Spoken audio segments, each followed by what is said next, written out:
হ্যাঁ, আসসালামু আলাইকুম। এখানে আমি এক পিস সোনালী মুরগি নিয়ে নিচ্ছি। এক পিস না, 1.5 পিস হবে এখানে। মানে মুরগিটা ছোটোই, আমি রোস্টের জন্য নিয়ে আসছিলাম।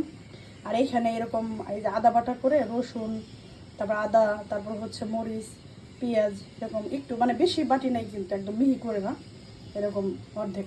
আর এখানে যে দুধ জাল দিতে বসাইছি 1/2 লিটার দুধ দিয়ে রান্না বসাই দেবো ইনশাল্লাহ। আর এখানে আমি রান্নার তেল দিয়ে দিলাম, সয়াবিন তেল। এখন এটা লবণ দিয়ে মাখিয়ে রাখবো আধা ঘন্টা। আলহামদুলিল্লাহ, চিকেনটা হয়ে গেছে একেবারেই।